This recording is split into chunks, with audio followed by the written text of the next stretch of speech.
So, ayan na po yung ating pang-eating portion. Marami po yan. Hati na po kami ni Gary. So, ito po yung order. Marami po yan. Siguro mga 6 pa yan. Good morning po. Ito po, magluluto tayo ng baga. So, ito, nagpapakulo na po ako ng tubig. Nilagyan ko siya ng luya, bawang, paminta, laurel, at saka asin. So, ito po, hiwa-hiwain ko muna. Maya, pakita ko sa inyo. Magbobopis po tayo ng napakasarap. Malupit na bopis ang ating gagawin ngayon. Spicy.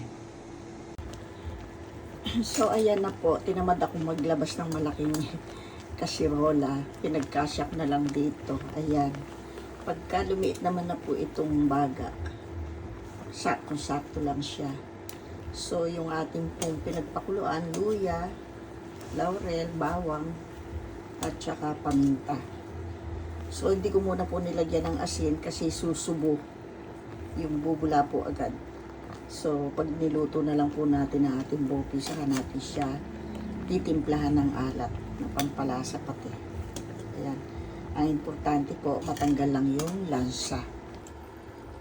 So, ayan po, okay na po itong ating pagpapakulo. So, off ko na, papalamigin. Tapos, atin na po siyang hihiwa-hiwain. Ipiprepare na natin ang ating pang malupit na bopis na spicy. So, ito na po siya. Pinalamig ko na. Ayan, lumiit na siya. Hihiwa-hiwain na po natin. Kin-close up ko lang para makita niyo itong mga ingredients na gagamitin natin. May red bell pepper, sibuyas, at saka luya, carrots, bawang, toyo, asin, paminta, mantika, at saka yung annatto seeds, at saka yung liver spread lalagyan natin. So, lalagyan ko rin po yan ng suka. Isiset ko na po. Magagayat-gayat na po tayo. So, pakita ko lang yung size na gusto ko. Ayan. Ayoko po nung maliit na maliit yung pinong parang tinadtad na giniling. Gusto ko po sakto lang laki, ganito. So, nasa inyo naman po yun. Kanya-kanya po tayo ng type. Gusto ko yung pagsubo ko, may nangangalot-ngalot ako. Ayan. Na, yung hindi ba yung pinong-pino siya. So, ito po siya. Nako, eto po sa wakas natapos din paghiwa-hiwa. Ayan na po sila lahat. Ayan. So, ayan pati yung mga ingredients. Ayun. Ayun yung liver spread, yung oil, at saka paminta, at annatto powder. So, ayan yung pinaghiwa-hiwaan ko. So, eto po yung bawang. Sasabay-sabayin ko na po sila. Kasi maganda yung hindi siya fry na fry dahil ano ito yung parang kinikilawin mo siya. May anghang-anghang ng bawang. So, ayan. Medyo piprito ko ng konti para yung luya niya ma-distribute sa oil yung lasa niya pampatay ng lansa. Ayan. So, ngayon, sibuyas, lagay na po natin. Hindi po natin siya itutusta. Sa may sabaw, maganda po siyang itusta. Ayan. Isasabi ko na po yung ating labuyo. Ayun. Ayan, ang bango. Sangkot siya pa lang, bango na. Sabayan na natin ang paminta. Lalagyan natin ng konting siling bell pepper para lalong mabango. Pero yung iba, mamaya na natin ilalagay para swabing-swabe ang lasa at ang itsura niya, ang dating ng itsura niya. Ayan.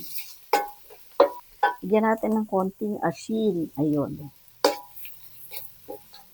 So, ito po, lalagyan na natin ng toyo. Ayan. Lagyan na natin. Mga 4 na kutsara po iyan. So, ngayon, ito, susunod na natin sa damakmak. May nag-order kasi sa coffee shop. Kung nagluluto ro ng bopis, sabi ko, sige, pag may nag-order na gano'n, napipilitan ako magluto.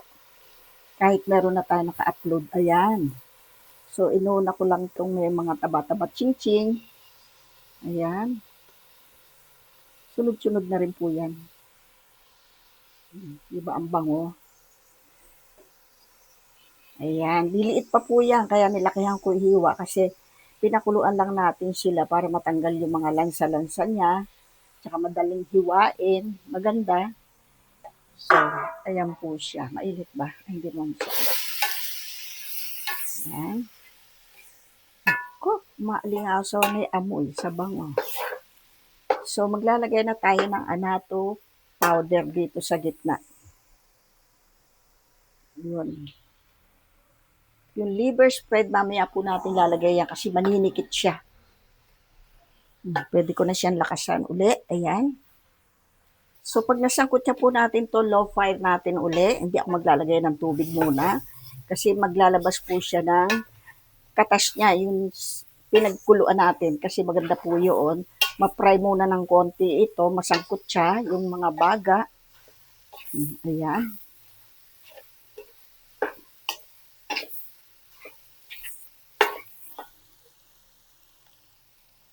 Ayan. Pinatay ko na yung isa. Isa na lang. Para hindi siya masunog. Masungkot siya muna natin maigi. Kukuberan po natin ito. Lalagyan din natin ng laurel. Nakalimutan pala ipakita, laurel. Sos, kabango na po. Teka. So, ayan po, maglagay tayo ng maraming laurel. Ayan. Kahit napakuluan ko na po yan sa may laurel, naglagay pa uli tayo. Lagyan ko na uli ng paminta para lalong napakasarap at kumapit na yung mga lasa niya. Haluin natin. Para mag-blend. Ayan, nasasangkot siya na siya. Lulutuin natin siya. Lagyan na natin ng maraming tubig siya. Konti-konti lang. Todo ko na. Ayan.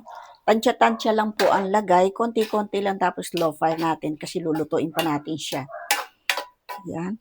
Maglagay tayo ng konting asin. Ayan. Konti lang nilagay ko kanina para yan. Talab na si lasa niya. So, ngayon i-cover po natin siya. Babalikan natin siya ng mga after 15 minutes o 10 minutes. Kuberan po natin siya. Ayun, sakto naman pala ito. Ayan. So, ating pong checkin. Ayan. Ayan, nilow fire ko muna siya. Ayan, pumuputok-putok na. Ayan, ang bango. So, lalagyan na po natin ng suka. Ayan, mga half, so 1/4 cup. Ayan siya. Ayan. O, ngayon, dagdagan natin siya ng paminta para mabango siya. At ilalagay na rin natin itong carrot. Isang piraso lang po ito at saka itong red bell pepper na yan. Ayan, lalong babango. So, kinuha lang natin yung lasa. So, ayaw naman natin ng pagkaluto na, hindi mo na makita yung bell pepper. So, maganda po yung meron kayo itinitira bago nyo haguin o maluto ng lutong-luto. Ayan, so maganda siya. Ayan. Ay, bakit ba nahalo ko? Kalalagay lang ng suka. Baka nahilo suka. So, cover po natin siya. Balikan natin uli mamaya. Check na po natin. Ayan, nilow fire ko uli. Yun. So, kalalagay lang natin ng carrots at saka yung kalahati ng bell pepper. So, titikman natin ang lasa.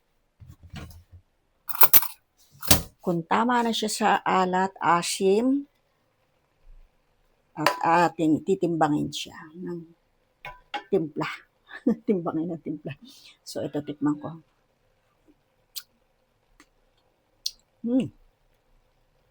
Okay na yung alat niya. Ngayon, ilalagay na po natin Torino liver spread.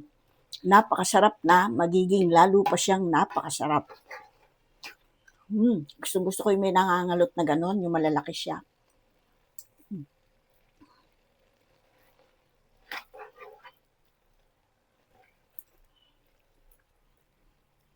Masyado pong marami ito, hahatiin ko lang siya. Kasi masama yung sobra. Sa iba po, kung gusto niyo ng masabaw, nasa inyo yan. Pero ako po, ayoko siya ng masabaw sa bopis. Ayan. Tikman po ulit natin siya.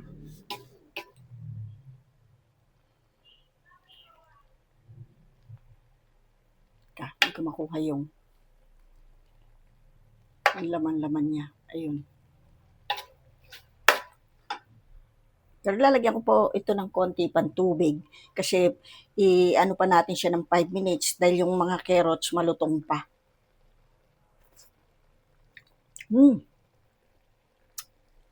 Kuhang-kuha na yung linamnam. Yung asim niya at saka yung alat at tamis ng carrots, ng gulay, ng sibuyas, ng liver spread, saktong-sakto. Pero kung gusto niyo matamis-tamis pa ng konti, pwede kayo maglagay ng sugar na lang. Huwag na yung oyster sauce kasi pareho din po iyan. Gagastos pa tayo, napakamahal po ngayon ng mga ingredients. So, kailangan po magtitipid tayo, lalo kung halimbawa ininegosyo nyo. Pero kung gusto nyo naman na mapera kayo at magastos, pwede rin. Nasa inyo po yun. Kuberan po natin, mamaya ako natitikman siya. Ayan. Medyo ito, doon na uli kasi nagtubig tayo. So, balikan natin mamaya for eating portion na. Atin na po ililipat dito. Ayan. Para yung umorder, mailagay na doon. Ayan. Tsaka, maka-eating portion na rin. Naku, ang pagluluto, matagal po talaga. Ayan. So, eto na po, naka-ready na. Pinakuha ko na si Francis ng uulamin niya. Kasi ito, ilalagay niya doon, ititinda niya. At may nag-order naman. So, maglalagay lang tayo dito ng pang-eating portion. Ayan. At ito ay marami naman po. So, share na kami ni Gary din eh. So, ito po, nananambok na naman tayo. So, ito po yung ating eating portion. Pero napakarami po ito, isang bandehado. So, gusto ko po ito, may patis, pero sinakto ko na po yung yung alat niya dahil meron niyang nag-o-order.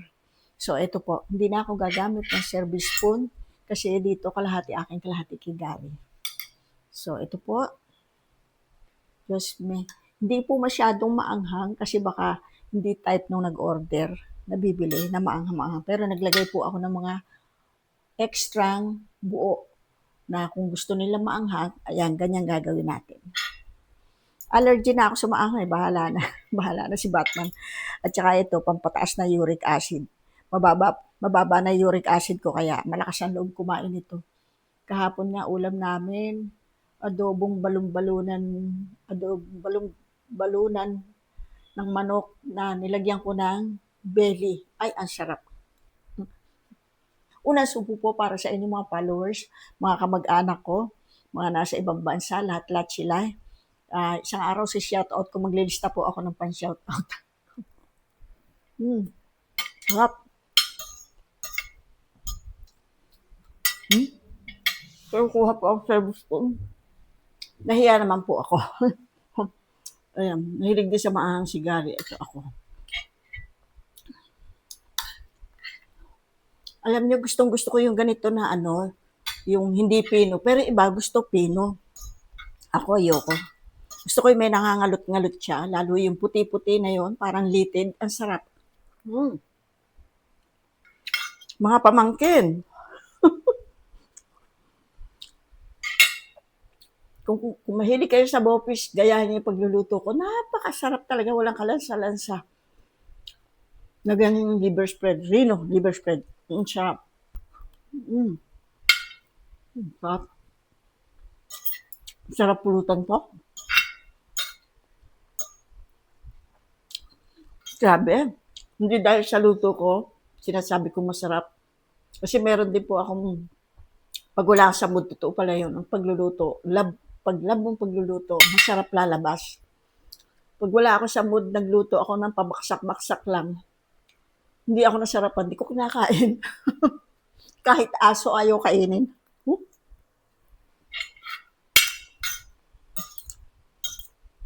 Minsan lang naman po nangyayari yun. Ang sarap. Pag nakakain kayo katulad to, iwo-water therapy ko. Hindi na siya ano. Di baling ihi kayo ng ihi, na ilabas niyo naman yung toxin niya. Hindi siya magiging, hindi tataas ang uric mo. Ganun po ang gawa ko araw-araw. Lalo sa gabi, inom ako ng tubig. Ihi ako na ihi, kaya bago ako matulog, i-stop muna ako uminom ng tubig. Habang nanonood ako, kasi hindi naman, sanay na ako ng late ng matulog. Naantok na, pinipigil pa. Ang sarap talaga. Ayan. Naglagay nga po pala ako ng 1 teaspoon lang na sugar. Kasi binibreak ko yung alat at saka yung asim niya. Hindi mo mararamdaman. Ayun, ang sarap. Yun po ang sinasabi ko, kung love niyo ang pagluluto, invento lang ka na invento. Masarap na, pero nararamdaman nyo, kaya nyo pampasarapin, makakaisip kayo ng isang bagay na, ano kaya i-add ko to? Ano kaya ako i-add ko to? Unti-unti lang. O, hindi ka pwede nito. May chicken ka doon, luluto ko mamaya. So, sige po, thank you po sa lahat ng mga subscriber at non-subscriber. Mag-subscribe pa po kayo uli at kahit pa paano, pag meron kayo gusto lutuin, kalkalin nyo lang po yung YouTube channel ko, hanapin nyo yung klase na gusto nyo lulutuin. Marami pong lalabas doon ng mga katulad kong vlogger. Nasa inyo po yun, kung gusto nyo try yung kanila, try yung sa akin para malaman nyo kung sino ang masarap magtimpla. Okay po, salamat po. Bye-bye.